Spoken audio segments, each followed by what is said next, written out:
Here is the beginning of my presentation. As David told you, there's not necessarily a cheery subject, but one that is becoming increasingly more important as more and more of our life becomes digital.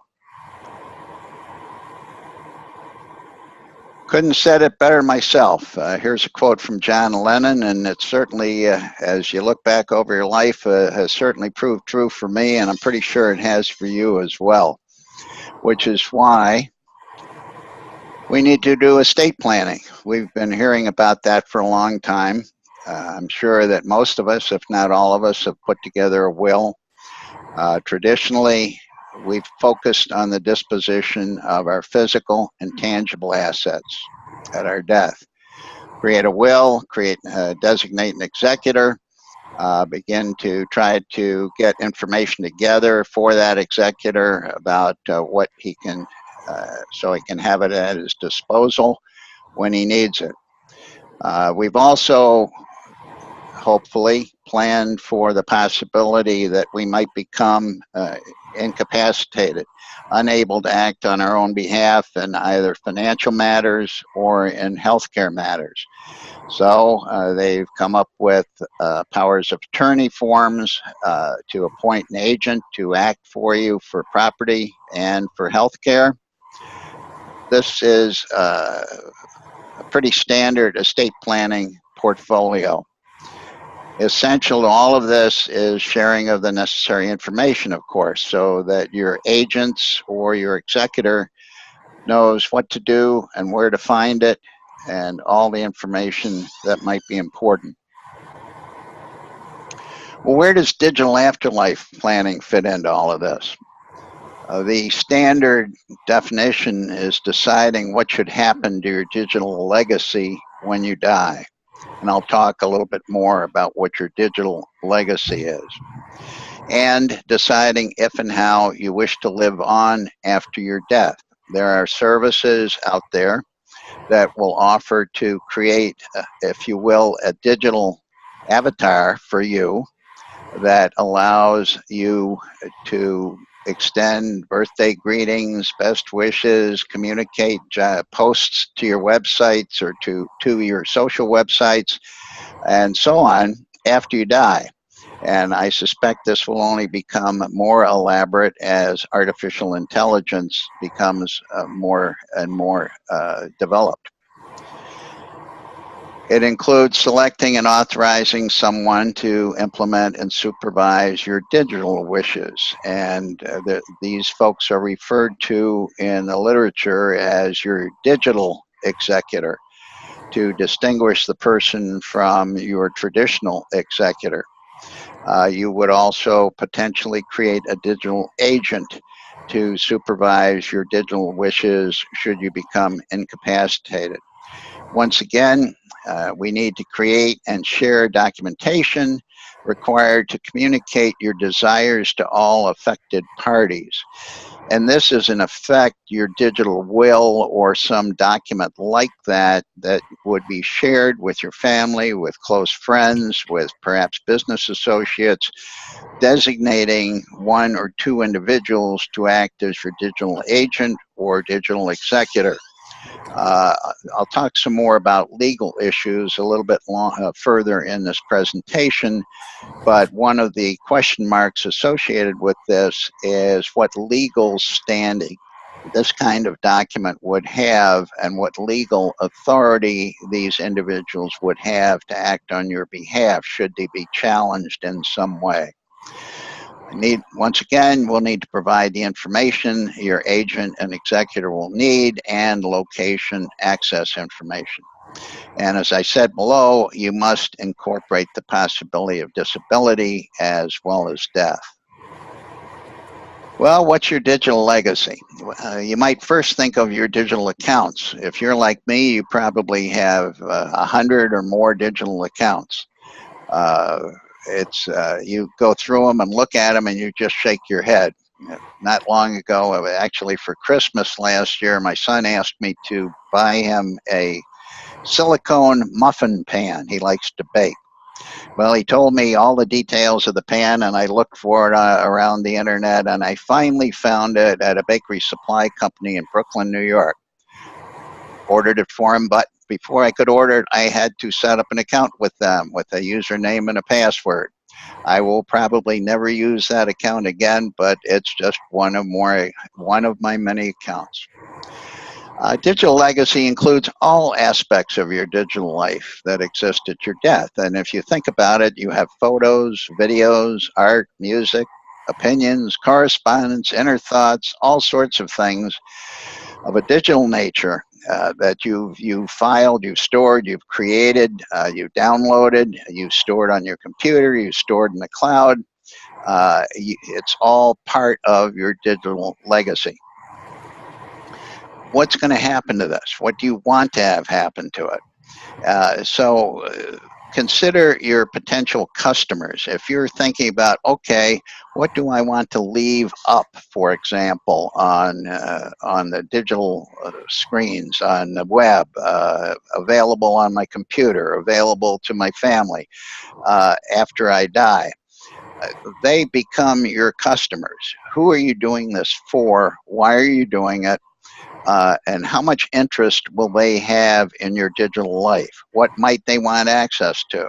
And how do you feel about that? Let me give you an example. In the literature, I ran across a court case back from 2004. A Marine had died in Iraq, and his family wanted to have access to his emails. They contacted Yahoo, which was his email provider, and asked to have access to his emails. Yahoo had a policy at the time, and I believe still do, that when you die, your account dies with you. And therefore, they refused access to the emails for the family. Family went to court, won a court decision forcing Yahoo to release his emails to them. Well, no one knows how that Marine would have felt about having all his emails available to his family. Ones he had already sent to family members were now resident on their computers. They could look at them and reread them anytime they wanted to, but ones he had sent to other people were not. And would he really want all of those other emails available to his family members? We'll never know the answer to that, but that's something for you to consider as you do your own digital afterlife planning. A long time ago, I had a three-dimension tic-tac-toe puzzle. It was a lot of fun, but I can't help thinking of it when I think of a rather complicated real-life puzzle. And why do I use the analogy? Well, here's why. Your digital stuff keeps changing. You're getting new hardware, new software, technology, new apps. You have an ever-growing collection of files, photos, music. We have no idea what additional things will become available in the digital world down the road, but one thing we can be sure of, it's going to keep changing. Secondly, the providers and websites we work with keep changing their end user license agreements, terms of service, and processes.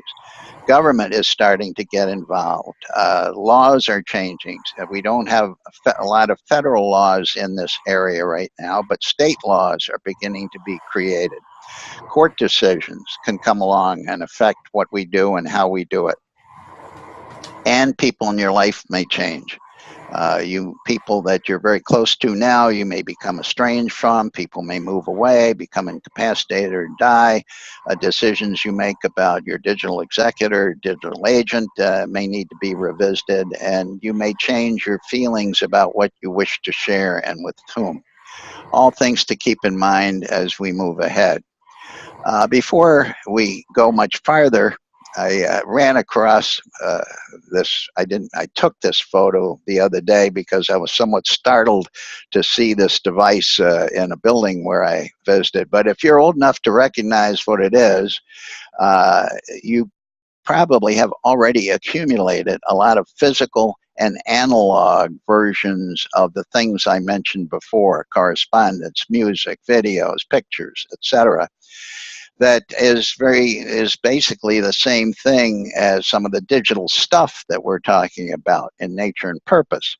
And so, although this talk is designed toward the digital side of your life, there are probably going to be quite a few situations where a common approach can apply to all of this stuff.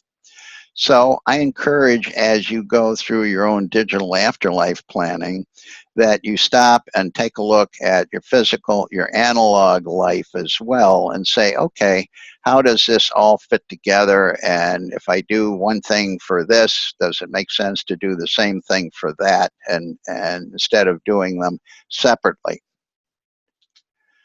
So how do we start? Well, let's start with the obvious. A look at your digital accounts. How many do you have? How many of those do you really need or use? What will happen to them if you die or become incapacitated? And what do you want to happen to them? So you'll have to do some homework to answer that third question, because you'll have to look at processes and policies of the various websites where those digital accounts are held.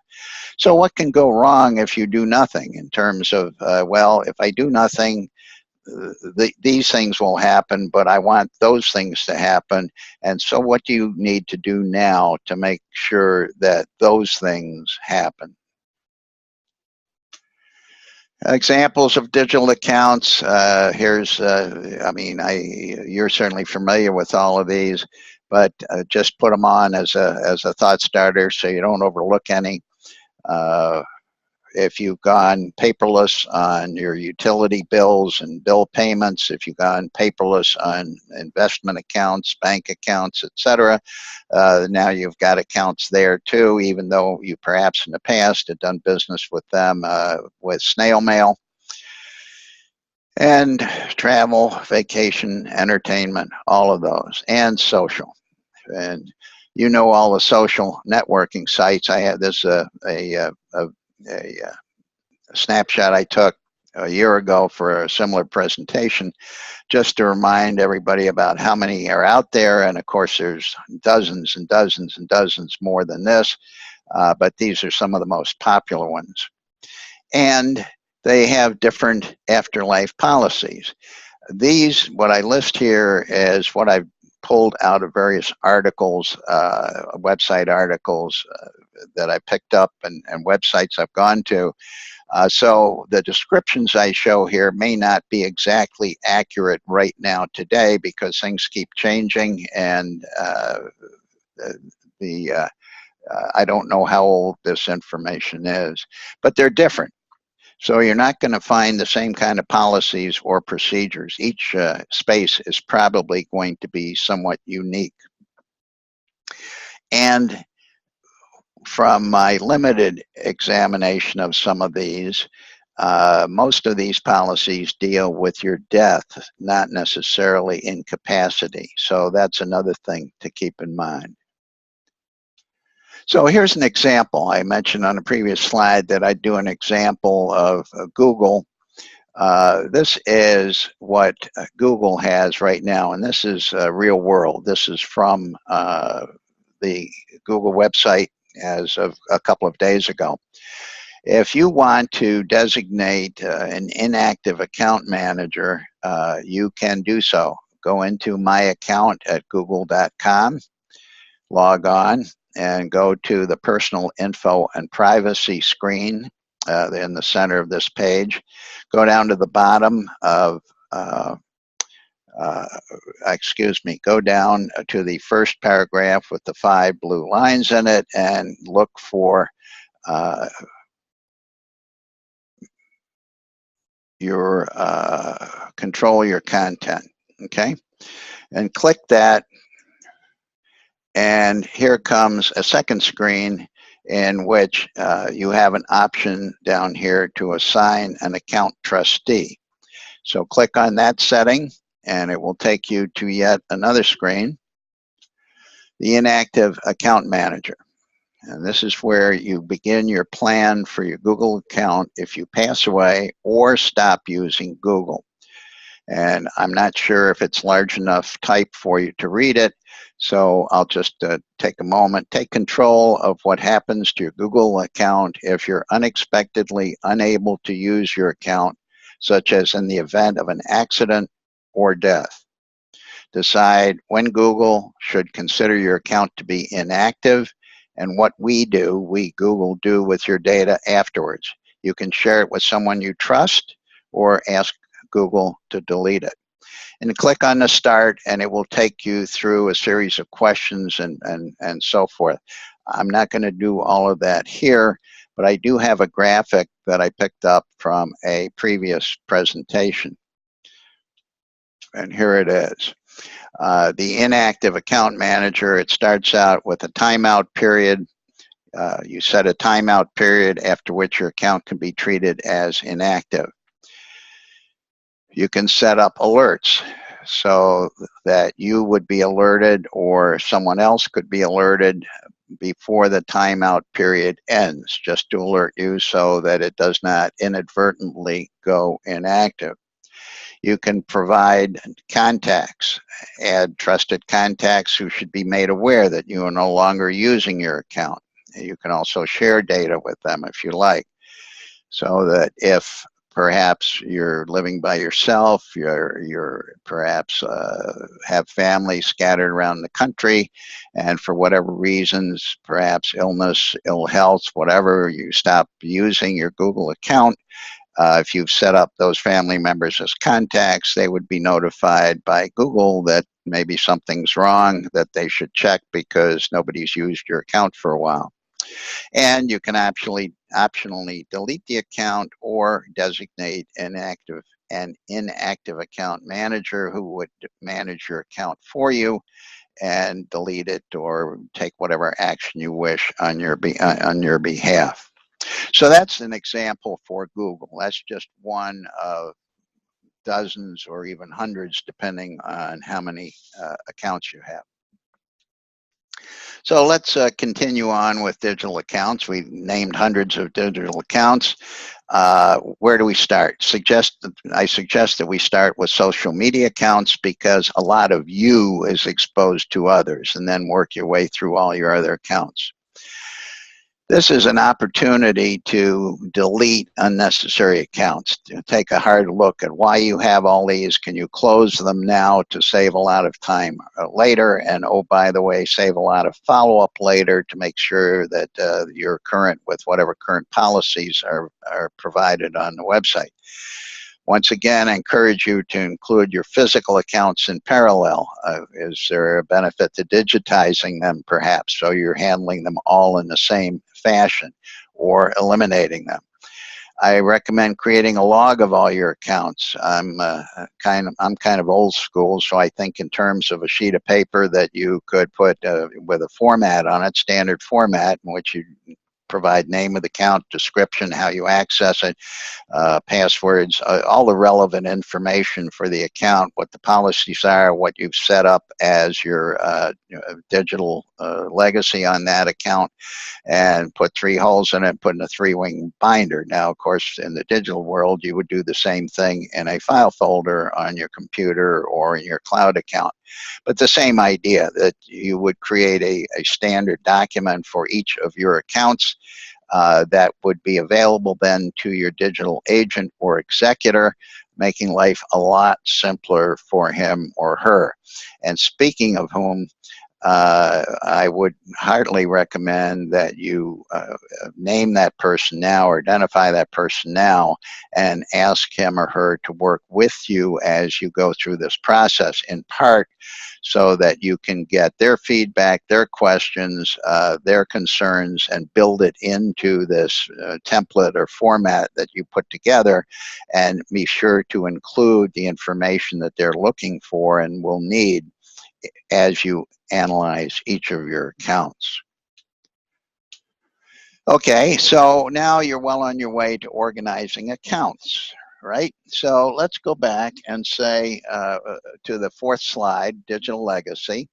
And on digital legacy, just to refresh your memory, we talked about photos, videos, art, music, opinions, correspondence, inner thoughts, blogs, you name it.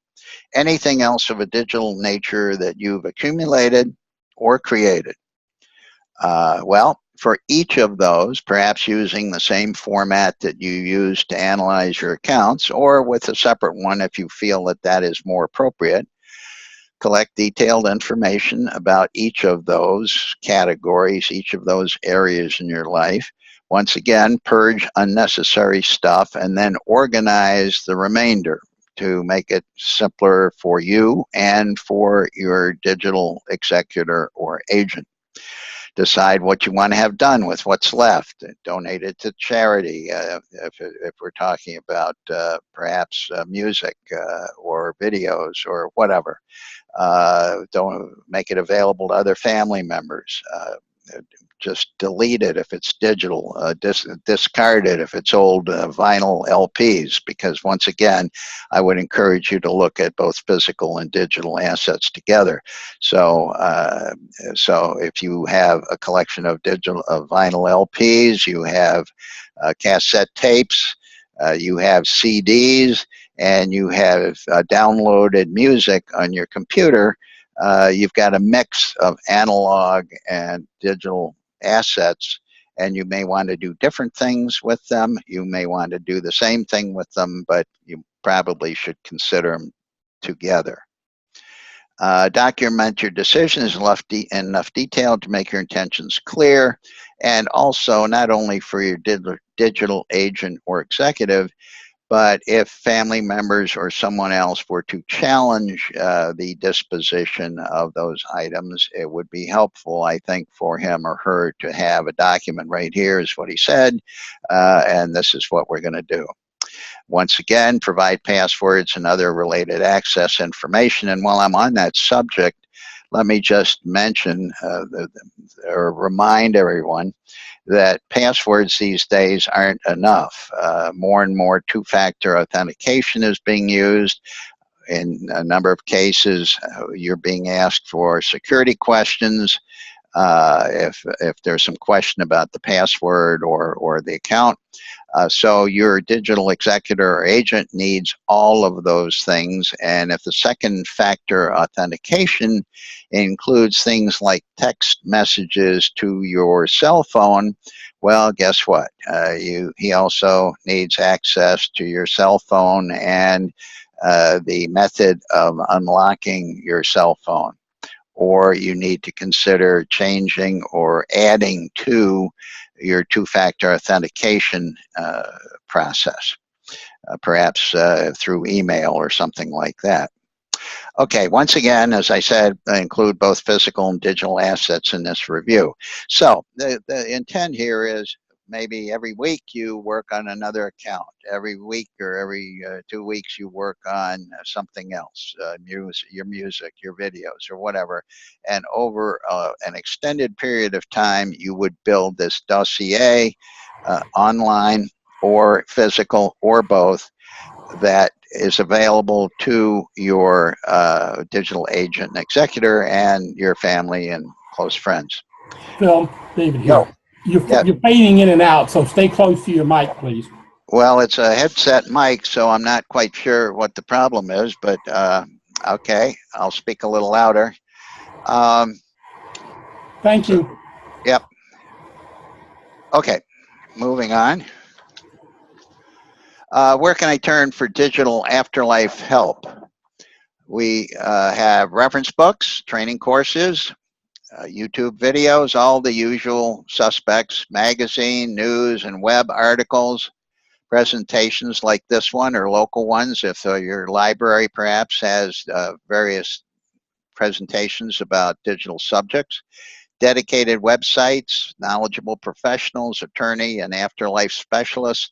Speaking of which, as you talk with your attorney, you probably need to find out how experienced and knowledgeable he is about digital matters. The same person who did your will 10 years ago and your powers of attorney may or may not be up to speed with digital questions. So if he's not or she's not, I encourage you to encourage them to do so.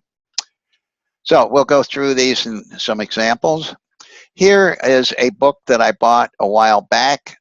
It's by Evan Carroll, Your Digital Afterlife. This is a snip from the Amazon website. The book was published in 2011. It's no longer in print. You can buy a used version of it in paperback from Amazon, or you can also download the Kindle edition. I recommend this strongly. It's about 200 pages. It was one of the first books, I think, that was written by about digital afterlife. Here is a table of contents, covers a wide variety of things. As I said, it's about 200 pages. Talks about devices, talks about the law, immortal issues, posthumous messaging, online memorials. Pretty much covers the waterfront.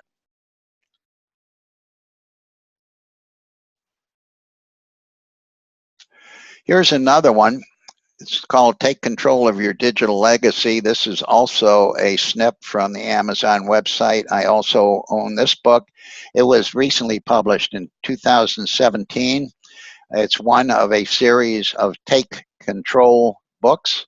I want to take a moment to thank Gabe Goldberg for putting me onto these. I had never heard of them until I was in an email correspondence with Gabe back in February. And I found their website. It was originally founded as a provider of ebooks for Apple products, computers, phones, tablets, and so on, but they've expanded their repertoire and they now have a number of books on other subjects, and this was a recent example. This book is well written, it's current, it's up to date. It includes, among other things, a digital will template that you could use to just follow through as a way of putting together a digital will. Here's the table of contents for this book. He spends, there are some parallels here between the previous book from Evan and this book, but there are also some additional areas. He talks quite a bit here about choosing archival media, creating a data archive, presuming that you wish to save a lot of your digital material for posterity, for your kids, for your grandkids, whatever. Something to consider because, of course, I ran across a couple of 3.5-inch floppy disks the other day down the basement. I no longer have a computer that will run 3.5-inch floppy disks. Fortunately, it was some old stuff and I could just destroy it.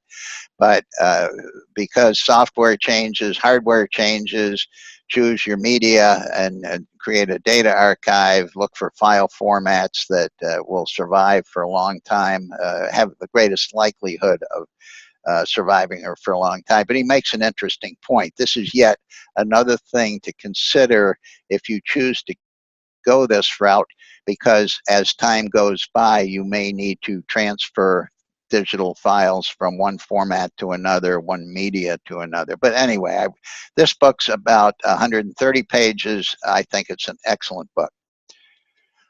Here is a website, a training course website, Udemy training course, Discover How to Live Forever, Tweet and Blog from the Beyond. I have completed this course as well. I recommend this course. It was done in about 2014, last updated in 2015. Despite the title, it doesn't spend lots of time about tweeting and blogging from the beyond through some sort of artificial intelligence avatar. It is more pretty much basic stuff, but it offers some different slants and different points of view from, let's say, the book from Joe Kissel that I just showed you. So I also recommend this. And here's the series of various little short videos in the program. In total, the whole thing is probably maybe 45 minutes or so. And it's a quick overview, but I think worth going through. Okay, I mentioned YouTube videos. Here is, if you plug in Digital Afterlife, here are just what pops up on digital videos, and you will find a bunch of them. you'll notice I put quote marks around digital afterlife, and I encourage you when you're searching on the web to do the same thing, and I'll show you why on the next slide. If you're searching for web articles about digital afterlife, you do put it in quotes and you get 86,300 results. Now, when's the last time you got 86,300 results on a Google search? This is a rather limited field. If you try digital afterlife without the quote marks, everything with the word digital in it will pop up and you'll be back to the millions. And if you and it will be augmented by all sorts of religious oriented posts that have to do with the afterlife. So I encourage you to remember the quote marks and limit to digital afterlife subjects. But here are just a smattering of what comes up. The Digital Afterlife is a Mess is an interesting article from Slate Magazine, and it talks about the sort of Wild West nature of digital afterlife right now, in that laws are changing. Some states have laws, other states have no laws. The question of legality of your appointment of a digital executor and agent, and how enforceable your wishes are in today's world. The providers who are coming and going, who are offering afterlife avatars and other afterlife services, a number of them have sprung up and some have gone away. And the instability, if you will, or the questioning about the long-term viability of some of these. It's an interesting article. So anyway, I mentioned that, and here is, for example, I mentioned 89,000 on the first one. Here's how to archive your data forever. Just plug that in, you get 32 million results. So it gives you an idea of how limited, relatively speaking, digital afterlife subjects are at this very moment. Okay, here is a digital website, the Digital Beyond. It was developed by Evan Carroll, the same gentleman who was co-author of the first book that I showed you. This has been in place for a number of years and with a number of posts on the site. And as you scroll through these posts, these are 2018, but you can find posts going back to probably sometime before 2010. I don't remember exactly how far back, but it will help give you an idea of the evolution. There's different categories in here you can check out, but I particularly want to call your attention to the online services list, which I will show you on the next slide. This is what happens when you click on that online services list. Here is a digital death and afterlife services list of various service providers offering different versions of support to you. They're arranged alphabetically, so that's why you're seeing these first two. There are in total 57 right now on the list, and interestingly, there are some that have faded by the wayside already. One of those is Everplans. What I like about Everplans is that they have a resources and guides section, which is free.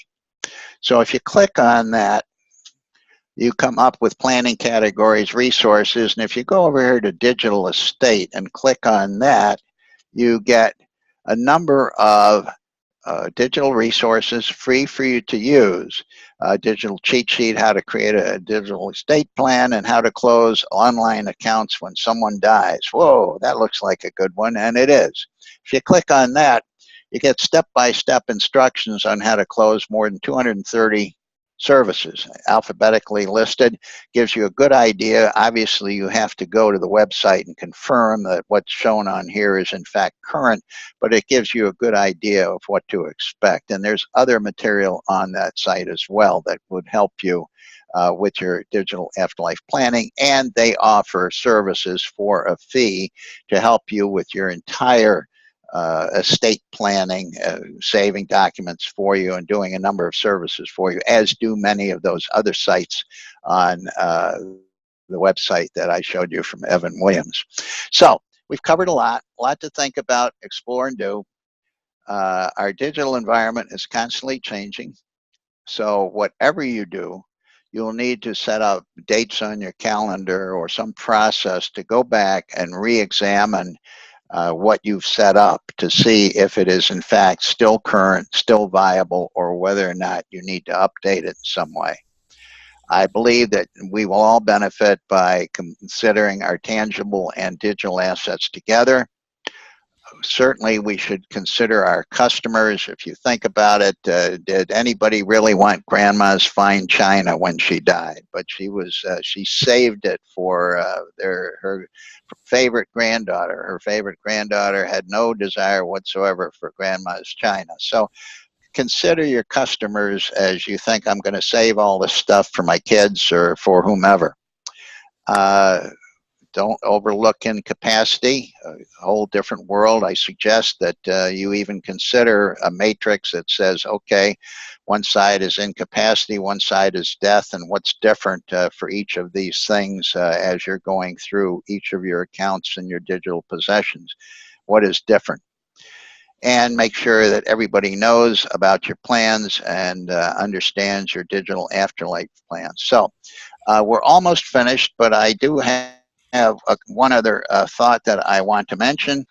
I mentioned to you two thoughts, actually. One is, while you're thinking about your digital plan, do you have a spouse? Does he or she have their own digital collection of stuff? So don't forget about your spouses or your parents or whoever else you might have some responsibility for. They need to be part of this digital afterlife planning as well. Secondly, this whole idea, if you don't want it to live forever, don't post it. Be careful about what you post, because once it's out there, you tend to lose control over it. I ran across an article about a woman who advocated, written by a writer who had had an experience when her brother died, that prompted her to go back and delete a lot of tweets that she had done in the past, and encouraged him to do as well, and well, actually did for him as well, because he had passed away and she had authority to act on his behalf. But go back and delete tweets, delete as much information as you would like. And one final thought, there's an article on that Everplans website about skeletons in your closet. And if you have anything on your home or on your computer that you wouldn't want to have someone in your family or friends or online or whatever become aware of, you may want to consider going through your whole house and your whole computer network and so on, and purge those items now rather than leave them forgotten about to be discovered after you die. So look for and eliminate any skeletons in your closet. So those are some tips, and I think you'll find those references quite helpful as you go along. Okay. Thank you, Phil. Hopefully I've solved the feedback problem, because I don't hear any feedback at the moment. Right. Okay, that's good. Just had to plug in the right microphone in the right spot. Okay, to be quite honest with you, there was only one question, but I'm sure that more questions are going to pop up after I answer this. The question is, how do you protest a will from or protect, I think is the word he wants, a will from being changed by other family members?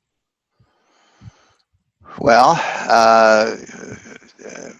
if it's a legal will that has been drawn up by an attorney and witnessed and so forth, it cannot legally be changed by someone else. If it's a digital will that you have shared with family members and given to as just a document, a Word document or whatever, and given to family members and a person you designate as your digital executor, everybody's going to have a copy of that same document. If one of your family members decides to change it, that's going to be probably rather obvious to other family members and the digital executor. But that begs this question of talking with your attorney about what can be done to create a legal document. And the literature suggests that you do not put all the details of your digital will in your real will, because that's probated and published. I mean, it's available. People can see it. But you could perhaps talk with him about legitimizing a digital executor in your will to legitimize his authority to be the final arbiter of what happens to your digital life. And when you go through the various websites where you can designate a person to act on your behalf, then you can designate that person to do that. Furthermore, you can limit distribution of your passwords and other access information so that some rogue family member will not be able to access your accounts. So those are some thoughts. Okay.